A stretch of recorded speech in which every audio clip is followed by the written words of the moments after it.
How would you know if a penguin is a penguin? Is it because it's black and white? Is it because it's a flightless bird? Is it because it lives in the Antarctic?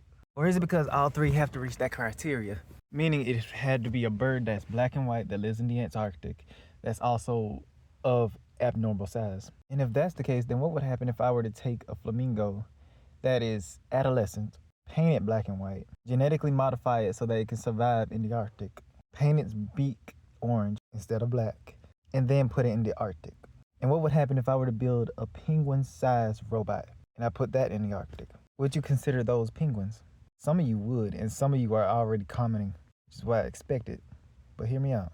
There will always be a person who pushes it, who always asks the question, if this is a penguin, then why is this not a penguin? They will push it and make you question everything that you know. Into which you're going to constantly generate more and more and more and more and look into that bird more and more and more and more. And that person's going to push more and more and more and more. And that's how we achieve science. We achieve science by pushing what we know, by asking what if, or why is it this but not this? And it can get so serious to the point where a person can be like, what makes a human so different from a penguin? To the point where that person would go so far to the point where that person can create any type of possibility so that that human can be a penguin. Not genetically speaking, possibly maybe, but specific criteria thereof. Which leads me to my point. The truth is infinite.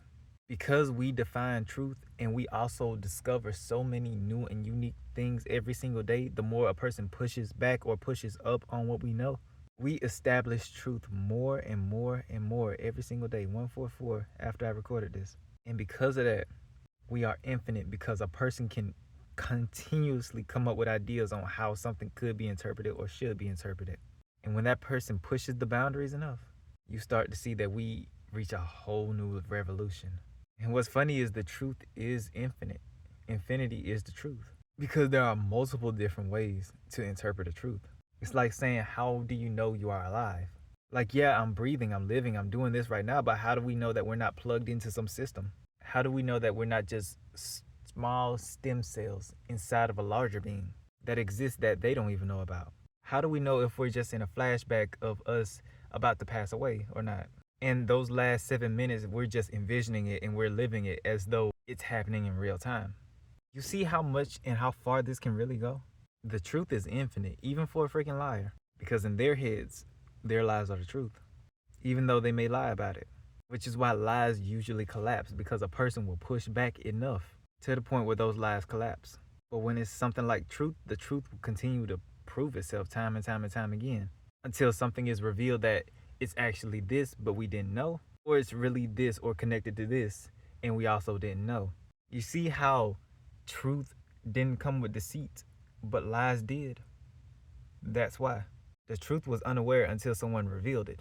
The lie knew a truth and twisted it, and twisted events, twisted what happened, twisted people's words, etc., to get a specific outcome. And so it's not until a person pushes back on a truth that they see exactly who it is, what it is, or how things actually are, which is how we have things like quantum mechanics, antimatter, fluid dynamics, acoustics, thermoacoustics, sonoluminescence, aerodynamics, thermodynamics, matrices, wave functions, mathematical physics, and all of that in between. So to answer your question, what makes a truth a truth?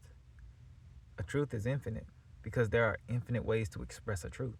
And you can constantly find new ways, or you can constantly say this can be this can be this, and this can be this. But people usually don't do that. Oh, hold on. They would rather live simple lives and simple lives because it's easier for their brains to comprehend. But when you allow your brain for expansion and you allow for infinite possibilities to possibly be true and not true at the same exact time, you start to see many different paths that could happen for you at the blink of an eye. Because again, just because you're in your home, you're not safe. And just because you're in the middle of the woods, that doesn't mean a random animal can just attack you. Because truth doesn't argue, truth just is. And with truth comes interpretation thereof, which is how you can have so many people twist the word of God and not understand the original intention behind it. Meanwhile, you can have many people get behind a lie and understand it with clarity. And it's not only until a person pushes back on it, pushes and see how far they can go with it, that they truly understand how, no matter how hard they may try, a truth is a truth no matter what. Because even though you may dress up a person like a penguin or a flamingo like a penguin, no matter how many times we may push back on it, it'll always come back to that central one. This is a penguin. No matter how we may try to express it, no matter how many times we may try to dress someone else up as it, this is a penguin. Lo and behold, it just is. You can go deep and you can see that it's gonna continue to be a penguin no matter what.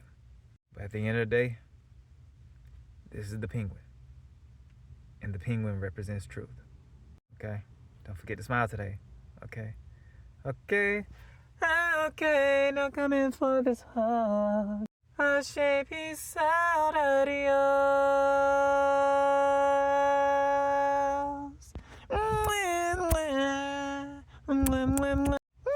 And this is also why you cannot argue with truth.